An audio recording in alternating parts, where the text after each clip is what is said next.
इसी नेपाल की धरती पर हम एक चीज और देख रहे हैं, बहुत ज्यादा बेपर्दगी फैलती चली जा रही है।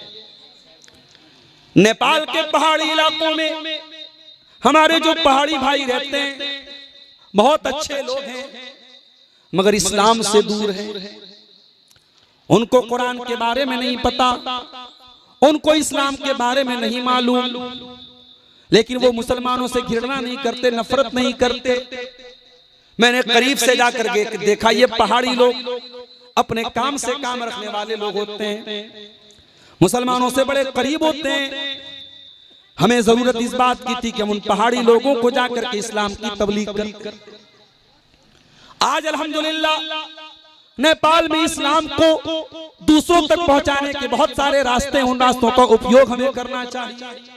मगर हमने क्या किया मेरे प्यारे साथियों, उनके अंदर जो बुराइयां हैं वो बुराइयां आज नेपाल के मुसलमानों ने अपने अंदर भी पैदा कर दी।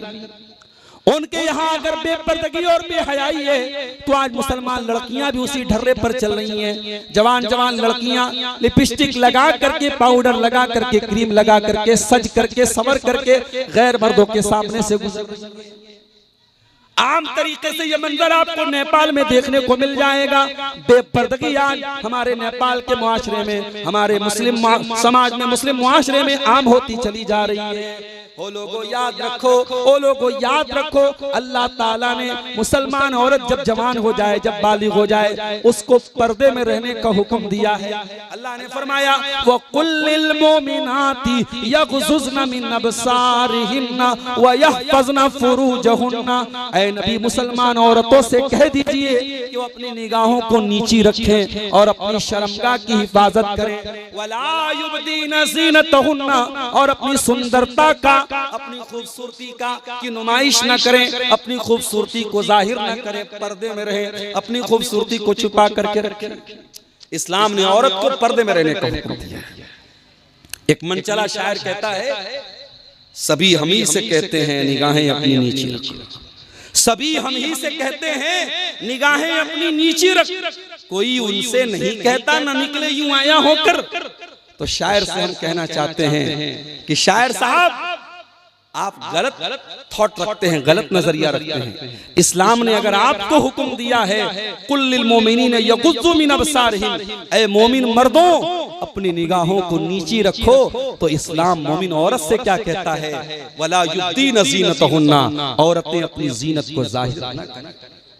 इस्लाम तो यहाँ तक कहता है फला तख़ज़ान बिल क़ौल, ऐ मुसलमान औरत, जब तुझको किसी गैर मर्द से बात करना पड़े, तू मार्केट में गई, तू लौकी मार्केट में गई, तू इटहरी गई, तू किसी दूसरे मकाम पर, किसी मार्केट के बाजार में, किसी मॉल में तू गई, तुझको कोई सामान लेना है, तुझे दुकानदार से बात करना है, तुझे फोन पर किसी से बात करना है, कुरान कहता है फला तख़ज़ान बिल क़ौल, खबरदार तेरी आवाज में लचक नहीं होनी चाहिए, तेरी आवाज में मिठास नहीं होनी चाहिए, तेरी आवाज में कड़कपन होना चाहिए, तेरी आवाज कठोर होनी चाहिए, ताकि सामने वाला जब तू बहुत मीठी आवाज में बोलेगी तो कहीं ऐसा ना हो सामने वाला उसको ग्रीन सिग्नल समझ ले, गलत मतलब निकाल ले तेरी मीठी जबान का। तो इतने कड़क अंदाज में बात कर कि सामने वाले का अगर उम्मीद का कोई पौधा, उसका अगर सामने वाले का दिल बीमार है और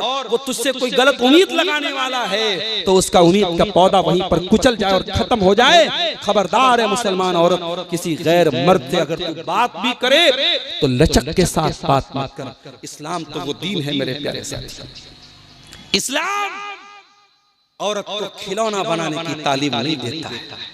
बड़े बड़े शॉपिंग मॉल में क्यों खूबसूरत लड़कियों को रखा जाता है, क्यों काउंटर पर उनको बिठाया जाता है, ताकि कस्टमर का दिल लुभाया जाए, कस्टमर को प्रलोभन दिया जाए, कस्टमर को आकर्षित किया जाए।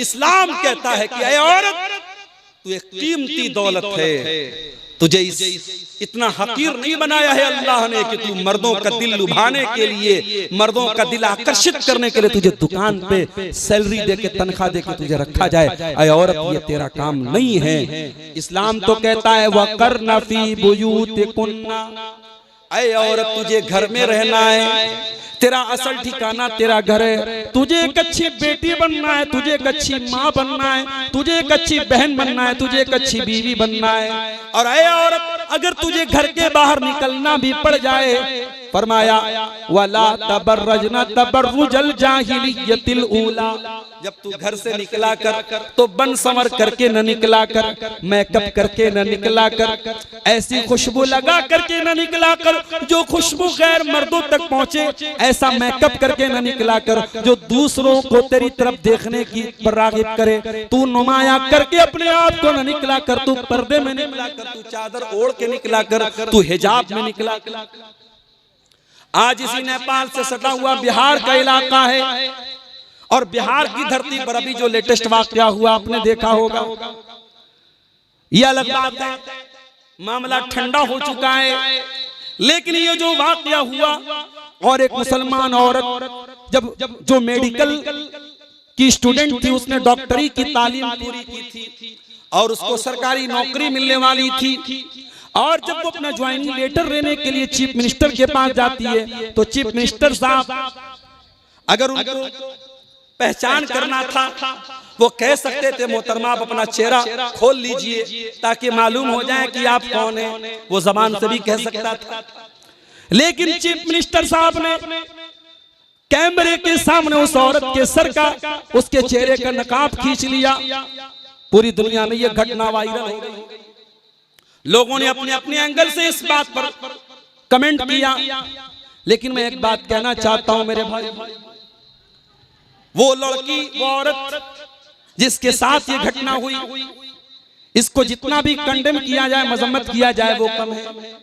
मगर मुझे एक बात का बहुत बड़ा खतरा हो रहा है कि आगे चल करके अब इस घटना को एक नमूना बना लिया जाएगा। जब एक स्टेट का चीफ मिनिस्टर आज मुसलमान औरत के सर से नकाब खींच रहा है, उसके चेहरे से हिजाब को हटा रहा है, तो कल छोटी मोटी घटनाओं पर भी औरतों के चेहरे से नकाब खींचा जाएगा। ये एक बहुत बड़ी नजीर बन जाएगी, बहुत बड़ी मिसाल बन जाएगी। मुझे डर इस बात का है मेरे प्यारे साथी, ऐ मुसलमान औरतों, आज इस्लाम के दुश्मनों को तुम्हारे हिजाब से प्रॉब्लम है, तुम्हारे नकाब से प्रॉब्लम है। अल्लाह की कसम, जब तुम नकाब में निकलती हो, इस्लाम के दुश्मनों के कलेजे पर छुरियां चलती हैं, इस्लाम के दुश्मनों के को तकलीफ होती है। ऐ मुसलमान औरत, अगर अल्लाह को राजी करना है, अगर जन्नत में जाना है, जब तू घर से निकला कर तो नकाब में निकला कर, पर्दे में निकला कर। और पर्दा भी कैसा होना चाहिए? पर्दा ऐसा नहीं होना चाहिए कि पर्दे में ही, इसी नेपाल में मैंने देखा कुछ लड़कियां जो हैं वो नकाब के ऊपर बाकायदा लाइट जलती रहती है, लाइट जल रही है, या नकाब के ऊपर उन्होंने लिखवा के रखा है इस्लाम की शहजादी। अरे कैसी तू इस्लाम की शहजादी है? अगर तू वाकई में इस्लाम की शहजादी है, तुझे अपने नकाब पे लिखवाने की जरूरत नहीं है, तू अपने अमल से, अपने किरदार से खुद ये साबित कर देगी कि तू इस्लाम की शहजादी है। मेरी प्यारी माँ और बहनों, जब तुम पर्दे में रहो तो पर्दे की लाज रखो। ये पर्दा तुम्हारी पहचान है, ये पर्दा दुनिया को बताता है कि तू इज्जतदार घर की औरत है, तो मुसलमान घर की औरत है, तो इस्लाम को मानने वाली औरत है। अपने पर्दे से समझौता मत करना मेरी प्यारी माँ।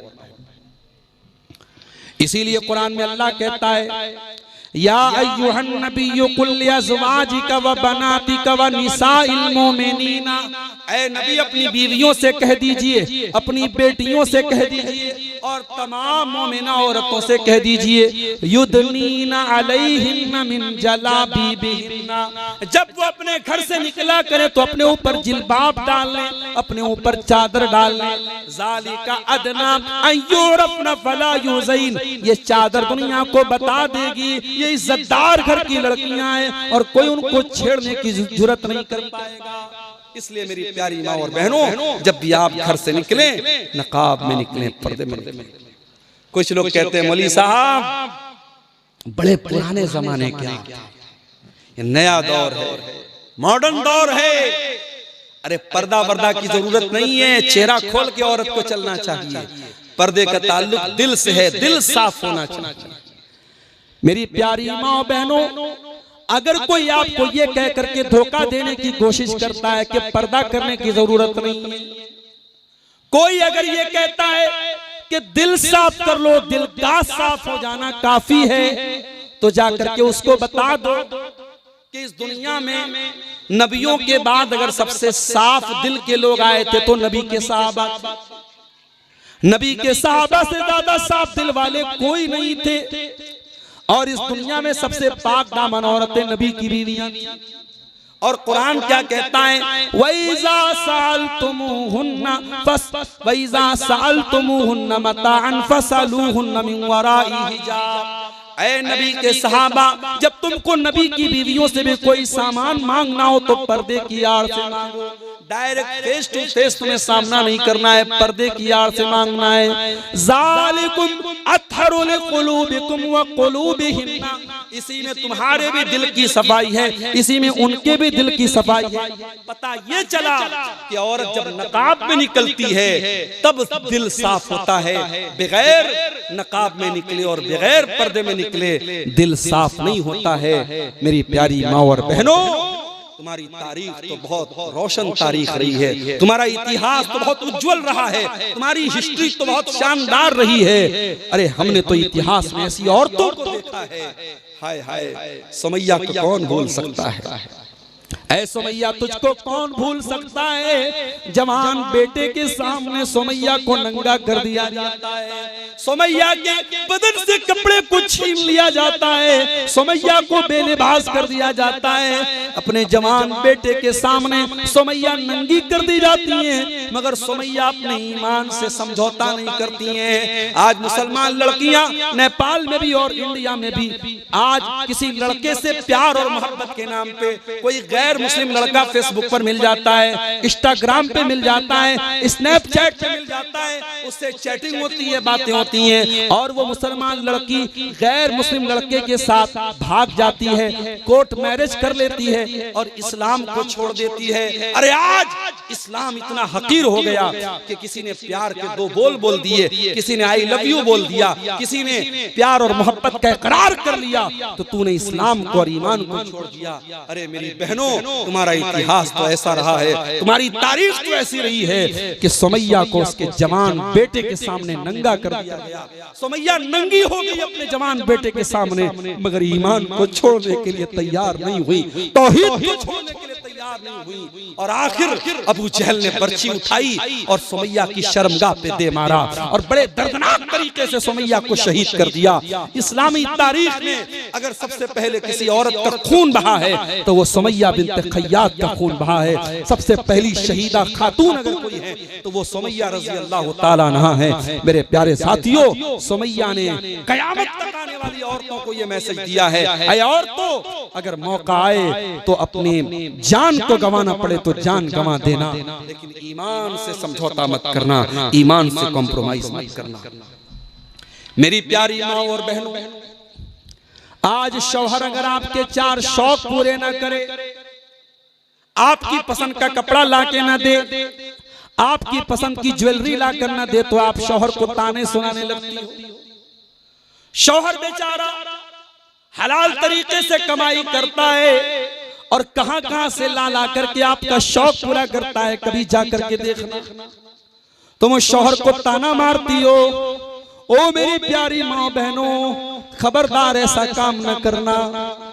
कहीं तुम्हारे ताना मारने की वजह से शौहर का दिमाग अगर खराब हो गया और शौहर तुम्हारा शौक पूरा करने के लिए अगर हराम कोई काम करने लगा, हराम कदम उसने उठा दिया, तो शौहर भी गुनहगार होगा और तुम भी गुनहगार हो जाओगी। मेरी बहन, ओ मेरी प्यारी माँ बहनों, तुम्हें अगर नमूना बनाना है, आइडियल बनाना है, सैंपल बनाना है, तो हजरत आसिया को बना लेना, जो फिरौन जैसे बादशाह की बीवी थी। फिरौन बादशाह था, महल में रहता था, सारे मिस्र पर उसकी बादशाह थी, और उनकी बीवी, फिरौन की बीवी जिनका नाम आसिया था, आसिया ईमान ले आती है, आसिया ईमान ले आती हैं, और वो जालिम फिरौन अपनी बीवी को बड़ी सजाएं देता है, बड़ी तकलीफें देता है, जेल में बंद कर देता है, जंजीरों में जकड़ देता है। आसिया ये सारी तकलीफें बर्दाश्त करती है। आसिया एक बार भी ये शिकवा नहीं करती है, अल्लाह मेरी तौहीद की ये सजा मुझको क्यों मिल रही है, मेरे ईमान की ये सजा मुझको क्यों मिल रही है। मैं तो महल में रहती थी, मेरे चारों तरफ नौकरानियां रहती थी, अल्लाह आज मैं जेल की काल कोठरी में पहुंच गई। ऐ अल्लाह मेरे हाथों और पैरों में जंजीरें जकड़ दी गई। आसिया की ज़बान पर एक बार भी शिकायत नहीं आई। आसिया ने अल्लाह से दुआ की, रब्बि इब्नि ली इंदका बैतन फिल जन्नह वनज्जिनी मिन फिरऔन व अमली वनज्जिनी मिनल कौमिज़ ज़ालिमीन। ऐ अल्लाह मैंने तेरी तौहीद के लिए, तेरे ईमान के लिए फिरौन का महल छोड़ दिया, फिरौन का तख्त ताज छोड़ दिया, महारानी का ताज मेरे सर पे था। ऐ अल्लाह मैंने रानी का ताज छोड़ दिया। ऐ अल्लाह अब एक ही दुआ है, एक ही सवाल है। ऐ अल्लाह जन्नत में तेरी तौहीद के लिए महल को छोड़ा है। ऐ अल्लाह तू जन्नत में मुझको एक महल अता फरमा दे और अपने पास एक महल अता फरमा दे। और अल्लाह मुझे शहादत का दर्जा दे दे, मुझे इस जालिम फिरौन से नजात दे दे। आसिया शहीद हो गई, जेल में उनका इंतकाल हो गया। अल्लाह ने उनकी दुआ को कबूल कर लिया। ओ मेरी प्यारी माँ बहनों, तुम्हारे लिए आसिया जैसी औरतें नमूना हैं। आज अफसोस की बात है, आसिया जैसी औरतें आज समाज में नजर नहीं आती हैं मेरे प्यारे साथियों। सुमैया की जैसी औरतें आज समाज में नजर नहीं आती। ओ मेरी प्यारी माँ बहनों, तुम्हें बड़ा शौक है जलसों में आने का, तकरीरें सुनने का, उलमा के बयानात सुनने का। काश तुमको इतना शौक तकरीरों पर अमल करने का भी पैदा हो जाए। हमने तो इस्लामी तारीख में ऐसी औरतों के वाक़यात भी पढ़े हैं। जंग ओहद हो रही है, जंग ओहद हो रही है और जंग खत्म होने के बाद एक औरत आती है, 60 साल की 70 साल की औरत है, अपने चेहरे को ढांप करके नकाब में आती है। उसका बेटा शहीद हो गया था, अपने बेटे की लाश को देखने आई थी, अपने शहीद बेटे को देखने आई थी। किसी ने कहा, अरे अम्मा तू 70 साल की बूढ़ी हो चुकी है, तू 60 साल की बूढ़ी हो चुकी है, तेरा बेटा शहीद हो चुका है और तू नकाब पहन करके आई है, तू हिजाब में आई है, तू सर को ढांप करके आई है, तू चेहरे को छुपा करके आई है। अरे अम्मा तुझे इस उम्र में पर्दा करने की क्या जरूरत है? उस औरत ने क्या प्यारा जवाब दिया, कहा रुज़ी तो इब्नी वलम गुर्जा हयाई। ओ लोगों, मैंने बेटे को खोया है, मैंने शर्म हया को नहीं खोया है। मेरा बेटा अल्लाह को प्यारा हो गया है, लेकिन मैंने अपनी शर्म हया को आज भी बाकी रखा है। मैं 60 साल की हो चुकी हूँ, मगर मैं अपनी शर्म हया से कोई समझौता नहीं कर सकती हूँ। नबी के दौर की औरतें ऐसी होती थी। एक और औरत थी, जब जंग खत्म हो गई, जंगे ओहद, और अल्लाह के नबी जब मदीना जाने लगे, सहाबा मदीना जाने लगे, कबीले बनु दीनार की एक औरत आती है। उसका भाई भी उसी जंग में शहीद हो चुका है, उसका बेटा भी उसी जंग में शहीद हो चुका है, उसका शौहर भी उसी जंग में शहीद हो चुका है। लोगों ने कहा, अम्मा जान तेरा बेटा शहीद हो गया, तेरा भाई शहीद हो गया, तेरा शौहर भी शहीद हो गया। वो कहती है, वो सबकी खबर तो तूने दे दी, आमिना के लाल की खबर तूने न दी, फातिमा के बाप की खबर तूने न दी, मोहम्मद अरबी की खबर तूने न दी, मेरे नबी का क्या हाल है, मेरे नबी कैसे? कहा अम्मा अल्लाह के नबी बिल्कुल ठीक ठाक हैं। कहा नहीं नहीं, मुझे अपने नबी का दीदार करा दो ताकि मेरी तसल्ली हो जाए। लोगों ने इशारा करके दिखाया, वो देखो अल्लाह के नबी तशरीफ ला रहे हैं। उसने जब अल्लाह के नबी के चेहरे को देखा, बेटा जा चुका है, भाई जा चुका है, शौहर जा चुका है, उसके खानदान के 3 लोग अल्लाह को प्यारे हो चुके हैं, मगर जब अल्लाह के नबी का दीदार करती है, उस औरत की जबान से जुमला निकलता है, कुल्लु मुसीबतिन बादक जलल। अल्लाह के रसूल, आप अगर जिंदा हैं, आप अगर सलामत हैं, ये सारी मुसीबतें मेरे लिए आसान हैं, आपके बाद ये सारी मुसीबतें मेरे लिए कोई मुश्किल नहीं। इतना ईमान मजबूत था उस दौर की औरतों का। और जब औरत का ईमान मजबूत होगा तो उसकी गोद में जो बच्चा वजूद में आएगा, उसके पेट में जो बच्चा आएगा, वो बच्चा भी अपनी माँ के कैरेक्टर को सीखेगा। और माँ जब बच्चलन हो जाएगी और माँ जब बेहया हो जाएगी, तो माफ करना फिर बेटे और नौजवान नस्ल भी बेहया ही बनेगी। जानते हो, आज क्रिसमस का त्योहार लोग मना रहे हैं। जब ईसा अलैहिस्सलाम पैदा हुए, जब बच्चे की डिलीवरी का टाइम आया, तो मरियम अलैहिस्सलाम ने क्या कहा? कालत या लैतनी मित्तु क़ब्ल हाज़ा व कुन्तु नसियम मनसिया। मरियम कुंवारी थी, मरियम की किसी से शादी नहीं हुई थी और मरियम के पेट में बच्चा अल्लाह के हुक्म से आ जाता है और बच्चे के पैदाइश का टाइम आता है। मरियम कहती है काश मैं आज के पहले मर गई होती, मेरा कोई नाम लेने वाला न होता। मरियम को अपने किरदार की फिक्र है, मरियम को अपने चरित्र की फिक्र है। ऐ मेरी प्यारी माँ बहनों, तुम भी अपने चरित्र की चिंता करो, अपने कैरेक्टर की फिक्र करो। माँ बाप बड़े प्यार से तुमको पालते पोसते। ऐ मेरी प्यारी माँ बहनों, अपने माँ बाप की इज्जत को कभी दाग न लगने देना, अपनी जवानी पे कभी दाग न लगने देना, अपनी आबरू पर कभी दाग न लगने देना, अपनी आबरू की हिफाजत करना। मरियम कहती है ऐ अल्लाह, बेटा पैदा होगा, कल समाज मुझसे पूछेगा, मैं क्या जवाब दूंगी? ऐ काश मैं मर गई होती, मेरा कोई नाम लेने वाला ना होता। और जब बेटा पैदा हुआ ईसा अलैहिस्सलाम, मरियम अपनी गोद में लेकर के आई बच्चा। कौम के लोगों ने देखा, अरे मरियम तो अनमैरिड है, मरियम तो कुंवारी है, मरियम की तो शादी नहीं हुई, मरियम की गोद में बच्चा कहां से आ गया? कालू या मरियम लक़द जीति शैयन फरिया। लोगों ने कहा है मरियम तूने बहुत बड़ा पाप किया है, बहुत बड़ा गुनाह किया है। या उख्ता हारून, ऐ हारून की बहन, माँ काना अबूकी इम्राअन व माँ कानत उम्मुकी बग़िया। ऐ हारून की बहन, ना तो तेरा बाप बदचलन था, ना तेरी माँ बदचलन थी, तूने इतना बड़ा पाप कैसे किया? पता ये चला कि जो तीन रिश्ते होते हैं, भाई का रिश्ता, बाप का रिश्ता, माँ का रिश्ता, औरत को बनाने और बिगाड़ने में इन तीन रिश्तों का बहुत बड़ा किरदार। जिस घर में भाई की गर्लफ्रेंड होगी, उस घर में लड़की का भी कोई बॉयफ्रेंड होगा। जिस घर में माँ बदचलन होगी, बाप बदचलन होगा, भाई बदचलन होगा, वहां की लड़कियां भी बदचलन हो जाएंगी। ये तीन रिश्ते बहुत अहमियत रखते हैं। लड़की का भाई कैसा है, लड़की का बाप कैसा है, लड़की की माँ कैसी है। कौम के लोगों ने कहा ऐ हारून की बहन, मरियम अलैहिस्सलाम के भाई का नाम हारून था जो बहुत नेक इंसान थे। कहा कि ऐ हारून की बहन, तू नेक इंसान की बहन है, नेक बाप की बेटी है, नेक माँ की बेटी है। न तेरा बाप बदचलन, न तेरी माँ बदचलन, न तेरा भाई बदचलन, तो ये पाप तू कहां से लेके आ गई? हजरत मरियम ने कहा, इशारा किया अपने होठों से, मैं बोल नहीं सकती, और अपने बच्चे की तरफ इशारा किया, ये बच्चा बताएगा। कालू कैफा नुकल्लिमु मन काना फिल महद सबिया।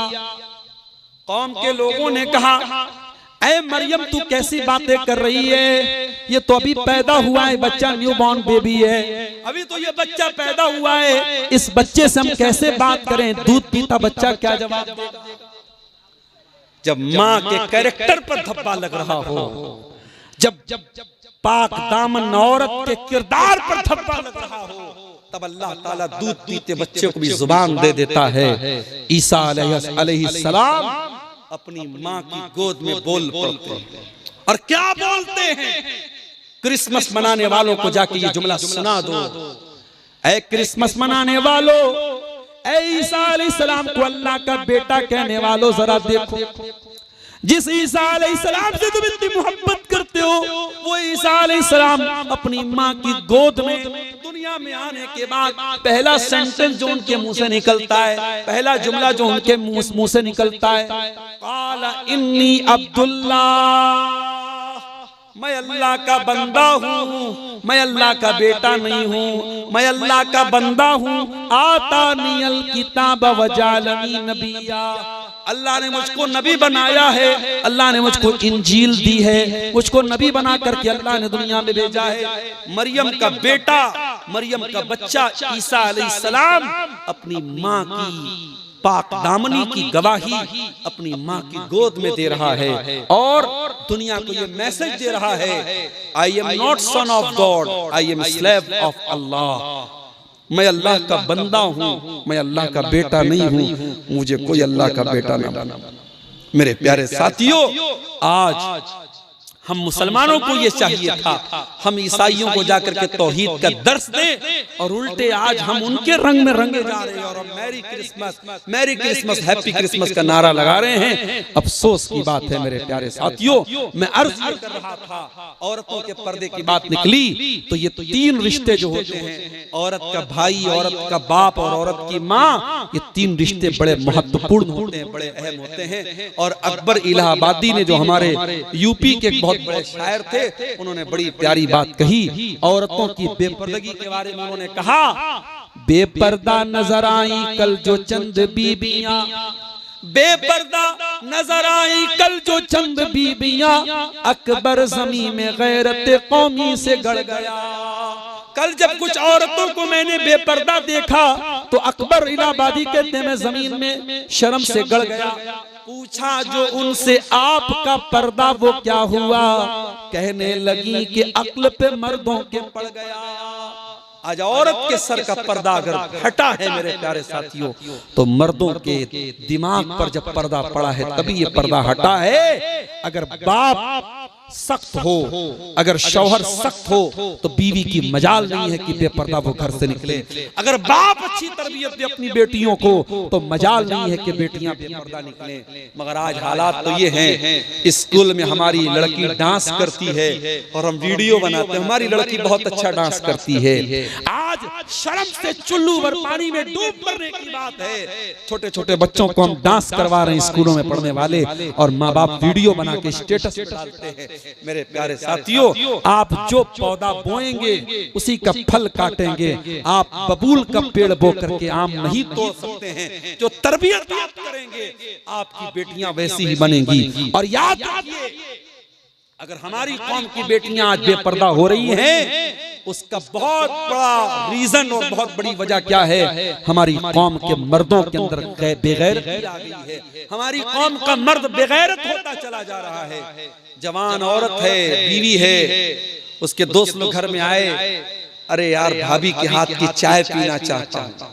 भाभी जल्दी से आई, लिपस्टिक लगा करके, बालों में कंघी लगा करके, खुशबू लगा करके, और प्लेट में चाय लेकर के आपके दोस्त को चाय दे रही है, बिस्किट दे रही है। दोस्त कह रहा, भाभी क्या चाय आपने बनाई है और आपको बड़ा अच्छा लग रहा है साहब, मेरा दोस्त मेरी बीवी की तारीफ कर रहा है। अरे नहीं नहीं, तेरा दोस्त तेरी बीवी की तारीफ नहीं कर रहा है, तेरी गैरत का जनाजा पढ़ रहा है वो, तेरी इज्जत का जनाजा पढ़ रहा है वो। अरे बेगैरत, तू अपने दोस्त के सामने अपनी बीवी की नुमाइश करके अपनी इज्जत और अपनी गैरत का सौदा कर रहा है। और याद रखो मेरे प्यारे साथियों, बेगैरत आदमी, दयूस आदमी, जिसके अंदर अपने घर की इज्जत के लिए कोई गैरत ना हो, ऐसा आदमी कयामत के दिन बहुत जिल्लत और बहुत अफसोस की जिंदगी गुजारेगा।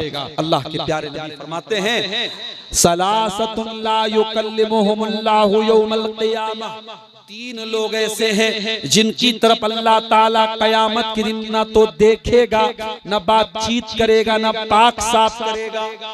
3 लोग इतने बदनसीब लोग होंगे, कयामत के दिन ना तो अल्लाह ताला देखेगा, ना बात करेगा, ना पाक साफ करेगा। कौन 3 लोग होंगे? जरा कान खड़े कर लेना, कुमियाही वालों, नेपाल वालों, जरा कान खड़े कर लेना। वो 3 कौन लोग हैं जिनके बारे में अल्लाह के नबी इतने सख्त जुमले फरमाया? 3 ऐसे लोग होंगे जिनकी तरफ अल्लाह ताला ना देखेगा, ना बातचीत करेगा, ना पाक साफ करेगा। नंबर 1, अला कुल वालिदैहि, अपने माँ बाप को सताने वाला, अपने माँ बाप को दुख देने वाला, माँ बाप को तकलीफ पहुंचाने वाला। बीवी से मोहब्बत करो, बीवी का हक अदा करो, मगर माँ बाप का हक मार करके नहीं। बीवी से मोहब्बत का यह मतलब नहीं है कि माँ बाप को भूल जाओ। मेरे प्यारे साथियों, आज हमारे यहाँ यही मतलब हो रहा है ना। बीवी शादी होकर के आई, 1 साल के बाद बीवी ने कहा मैं आपके माँ बाप के साथ नहीं रह सकती, बेटा अलग हो गया। अब अलग होने का मतलब हमारे यहाँ क्या होता है? माँ बाप से कोई रिश्ता नहीं, कोई ताल्लुक नहीं।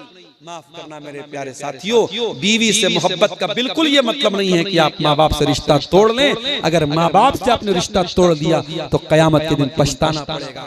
नबी ने फरमाया, अपने माँ बाप की नाफरमानी करने वाला कयामत के दिन अल्लाह की रहमत से दूर होगा।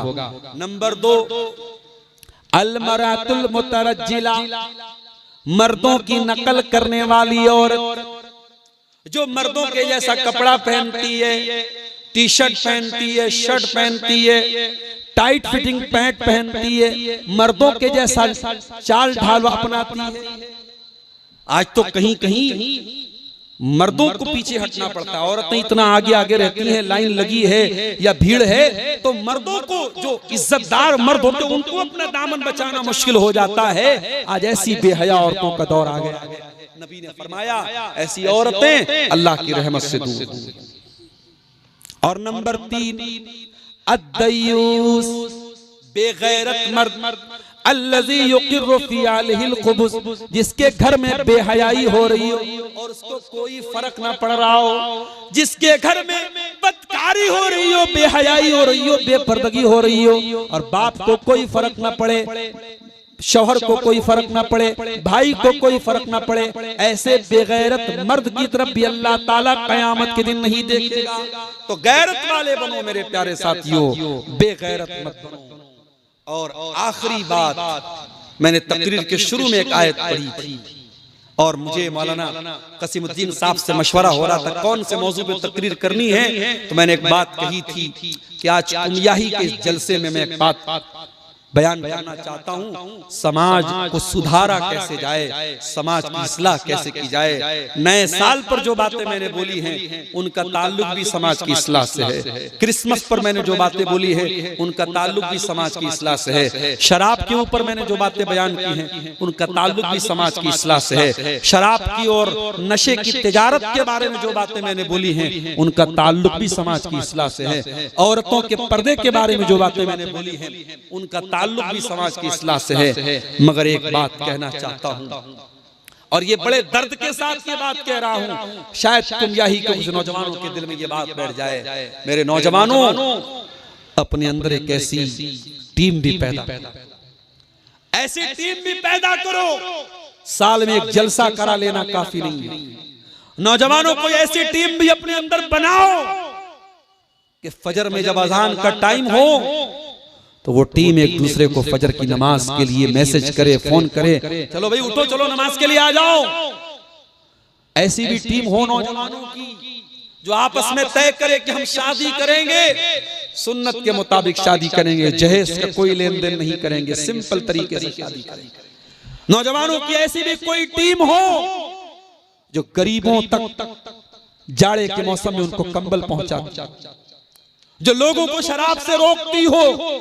किसी घर का नौजवान लड़का अगर शराब और नशे और गांजा और हीरोइन का शिकार है, उस लड़के को कैसे नशे से बचाया जाए इसके लिए कोशिश करती हो। अल्लाह कुरान में कहता है वल तकुम मिनकुम उम्मतुन यदऊना इलल खैर, ओ मुसलमानों तुम में एक जमात ऐसी भी होनी चाहिए जो भलाई की दावत दे, जो अच्छाई की दावत दे, जो अच्छे कामों की दावत दे। वयामुरूना बिल मारूफ, और लोगों को नेकी का हुक्म दे। वयनहौना अनिल मुनकर, और बुराई से रोके। व उलाइका हुमुल मुफ्लिहून, और वही लोग कामयाब होने वाले हैं। नौजवानों के अंदर ऐसी टीम भी होनी चाहिए मेरे साथ। और ये बात याद रखो, जब तक आप अपने हालात को नहीं बदलेंगे अल्लाह हमारे हालात को नहीं बदलेगा। इन्नल्लाह ला युगय्यिरु मा बिकौमिन हत्ता युगय्यिरु मा बिअनफुसिहिम। जब तक कोई अपने करतूतों को नहीं बदलेगा, अपने अमल को नहीं बदलेगा, अल्लाह ताला उस कौम के हालात को नहीं बदलेगा। आज अगर नेपाल और इंडिया में और दुनिया के किसी भी कोने में अगर हम रहते हैं मेरे प्यारे साथियों, तो हम अपने समाज को इतना संगठित बनाएं, इतना मजबूत बनाएं, ऐसी क्वालिटी अपने अंदर पैदा करें कि लोग हमसे मुतासिर हो, लोग हमसे प्रभावित हो। आज आप देखिए मदरसे का पढ़ा लिखा एक इंसान, जावेद अख्तर जैसा आदमी जो बॉलीवुड के लिए गाने लिखता है, जो बहुत बड़ा अदीब है, जबान का जानकार है, और मदरसे का पढ़ा हुआ एक आलिम दीन, उसी इंडिया में आज डिबेट होता है नई दिल्ली के अंदर, और लाइव टीवी पर हजारों लोग, लाखों लोग उसको देखते हैं। और जावेद अख्तर जो ये दावा करता है कि मैं इस दुनिया का कोई गॉड है, कोई खुदा है, कोई रब है, मैं नहीं मानता, तो मुफ्ती साहब अकली और लॉजिकल, वहां मुफ्ती साहब ने कुरान की आयतें नहीं पढ़ी। लोग कह रहे मुफ्ती साहब ने कुरान की आयतें क्यों नहीं पढ़ी, अल्लाह के रसूल की हदीसें क्यों नहीं पढ़ी। भाई हर जगह कुरान की आयतें नहीं पेश कर सकते। वहां ये शर्त थी कि हम मजहब का नाम नहीं लेंगे, हम इस्लाम का नाम नहीं लेंगे। वो डिबेट इसी टॉपिक पर था कि जावेद अख्तर साहब अकल और लॉजिक से ये साबित करेंगे कि इस दुनिया का कोई बनाने वाला नहीं है। और मुफ्ती शमाइल नदवी साहब ने ये कहा कि नहीं, इस दुनिया का कोई बनाने वाला है। और उन्होंने लॉजिकल दलीलें दी, अकली दलीलें दी। और दुनिया को ये मानना पड़ा कि मदरसे का पढ़ा लिखा इंसान सिर्फ कुरान और हदीस नहीं जानता है, वो इंग्लिश भी जानता है। वो अगर दलील से बात करने पर आ जाए तो जावेद अख्तर जैसे आदमी की जबान बंद कर सकता है। मेरे प्यारे साथियों, आज दुनिया को एक मैसेज मिला है। हम मुफ्ती शमाइल नदवी की तमाम बातों से इत्तेफाक नहीं रखते, उसमें उनकी कुछ बातें गलत भी थी। और मुफ्ती शमाइल नदवी साहब जिस अकीदे और जिस मसलक को फॉलो करते हैं, हम उस मसलक से भी इख्तिलाफ रखते हैं। लेकिन हाँ, वहां पर चूंकि उन्होंने बातिल के खिलाफ एक डिबेट किया था, वहां उस मामले में हम उनके साथ थे। और जहां वो गलती करेंगे और जहां उनके मनहज में कोई गलती है, वहां पर हम उनके गलती को भी वाजे करेंगे। मेरे प्यारे साथियों, मैसेज ये मिला है मेरे नौजवानों कि हम और आप अपने अंदर ऐसी टीम भी पैदा करें। आज सोशल मीडिया पर कोई अल्लाह को गाली दे रहा है, कोई मोहम्मद रसूलुल्लाह को गाली दे रहा है, कोई इस्लाम को आतंकवाद से जोड़ रहा है, कोई नबी को आतंकवाद से जोड़ रहा है, कोई जन्नत का मजाक उड़ा रहा है। हमें सोशल मीडिया चलाने वाली एक ऐसी टीम की भी जरूरत है। नौजवानों में ऐसे भी पढ़े लिखे लड़कों की टीम हो जिनका काम फेसबुक पर इस्लाम के खिलाफ फैली हुई इन गलत फहमियों को दूर करना हो। कोई हिंदी में काम करे, कोई नेपाली में काम करे, कोई इंग्लिश में काम करे। मेरे प्यारे साथियों, जब तक हम ये काम नहीं करेंगे, हालात नहीं बदलेंगे। अल्लाह का वादा है, जब हम अपने करतूतों को बदलेंगे, अपने अमाल को बदलेंगे, अल्लाह हमारे हालात को बदलेगा। मेरे अजीजों, मेरे साथियों, आज अफसोस की बात यह है कि हमारी गलत हरकतों की वजह से इस्लाम बदनाम हो रहा है, हमारे गलत कामों की वजह से इस्लाम बदनाम हो रहा है। बांग्लादेश में अभी जो हादसा हुआ, जो मामला हुआ, एक गैर मुस्लिम लड़का, हिंदू लड़का, उसने चलो सोशल मीडिया पर या किसी भी तरीके से उसने अल्लाह के रसूल के बारे में बदतमीजी की, गाली गलौज किया या जो भी उसने गलत जुमला इस्तेमाल किया। लेकिन आपको ये अधिकार नहीं है कि आप इस तरीके से, अगर कोई अल्लाह के नबी की तौहीन कर रहा है तो खुलेआम आप उसको कत्ल करके उसको जला दें, उसकी लाश को जला दें। कानून और पुलिस और अदालत बांग्लादेश में जो वहाँ का कानून है, जो वहाँ की पुलिस है, अदालत है, वहाँ पे वो आदमी पहुँचता और कानून के हिसाब से उसको सजा दी जाती। किसी को इंडिविजुअली इस बात की इजाजत नहीं है कि वो अल्लाह के नबी की तौहीन के नाम पे किसी को भी जाके कत्ल कर दे। मेरे प्यारे साथियों, आज हमारी कुछ हरकतों की वजह से इस्लाम बदनाम होता है, मुसलमान बदनाम होते हैं। और शायर कहता है, बीमार दवाई खाता नहीं, बदनाम तबीब का नाम हुआ, हुए काम बुरे तो मुसलमान से बदनाम बेचारा इस्लाम हुआ। हमें अपनी हरकतों पर नजरसानी करने की जरूरत है। मेरे प्यारे साथियों, बातें बहुत हैं। अल्लाह के नबी ने 5 चीजों के बारे में फरमाया, कयामत के दिन 5 सवालों का जवाब दिए बगैर कोई हिल नहीं सकता। उसमें से एक सवाल ये भी होगा, वमाज़ा अमिला फीमा अलिमा, कि तूने जो इल्म हासिल किया उस इल्म के ऊपर तेरा अमल कितना था। आइए हम दुआ करें, रब्बुल आलमीन हमें कुरान और हदीस का जो इल्म आज उलमा के बयानात में हम सुनते हैं, तकरीरों में हम सुनते हैं, किताबों में हम पढ़ते हैं, अल्लाह ताला उस इल्म के ऊपर हम सबको अमल करने की तौफीक अता फरमाए। रब्बुल आलमीन हमें से जो लोग बीमार हैं उनको शिफाए कामिला आजिला अता फरमाए। जो रोजगार से परेशान हैं, अल्लाह उनके कारोबार में बरकत नसीब फरमाए। आज का ये प्रोग्राम जिस मकसद के तहत हो रहा है, इदारे का नाम क्या है? मदरसा दारुल हुदा सलफिया कुमियाही। हाँ, इस इदारे के ताउन के लिए जलसा हुआ है। हम ये दुआ करते हैं रब्बुल आलमीन इस इदारे को और तरक्की अता फरमाए, इस इदारे से मजीद बच्चे पढ़ करके निकलें और दीन के खादिम बने, कौम के लिए मुफीद बने, नेपाल के लिए मुफीद बने, अपने मुल्क के लिए मुफीद बने, अपने समाज के लिए मुफीद बने। और जिन लोगों ने यहाँ पे चंदा दिया है और किसी ने अनाज की शक्ल में दिया है, किसी ने कैश रकम दिया है, कुछ औरतों की तरफ से शायद ज़ेवरात भी आए होंगे। अल्लाह ताला उन तमाम चंदा देने वाले और दान देने वालों के अल्लाह ताला उनके दान को, उनके चंदा को कबूल करे। और जिन्होंने अपने मरहूमीन की तरफ से दिया है, किसी ने अपनी मरहूमा माँ की तरफ से दिया है, किसी ने अपने मरहूम बाप की तरफ से, दादा की तरफ से, नाना की तरफ से दिया है, अल्लाह उन मरहूमीन की मग़फ़िरत फरमाए, अल्लाह उनकी कब्र में उनको राहत अता फरमाए। और जो अभी तक इस कार्य खैर में पीछे रहे हैं, अल्लाह उनको भी आगे बढ़ चढ़ करके इसमें हिस्सा लेने की तौफीक अता फरमाए। अल्लाह ताला हमें कहने सुनने से ज्यादा अमल की तौफीक दे। आमीन। और रब्बना तक़ब्बल मिन्ना इन्नका अंतस समीउल अलीम व तुब अलैना इन्नका अंतत तव्वाबुर रहीम। व सल्लल्लाहु तआला अला नबियिना मुहम्मद व अला आलिहि व सहबिहि अजमईन। वस्सलामु अलैकुम व रहमतुल्लाहि व बरकातहू। दिल से जो बात निकलती है असर रखती है, दिल से जो बात निकलती है असर रखती है, पर नहीं ताकते परवाज मगर रखती है। ना ये रात खत्म होती, ना ये बात खत्म होती, ना ये रात खत्म होती, ना ये बात खत्म होती। जो दिल की प्यास बुझती तो कुछ और बात होती। सुनकर बयान आपके हैरान रह गए, सुनकर बयान आपके हैरान रह गए, निकले नहीं किसी के भी अरमान रह गए। माशाअल्लाह, जज़ाकुमुल्लाहु खैरा व अहसन।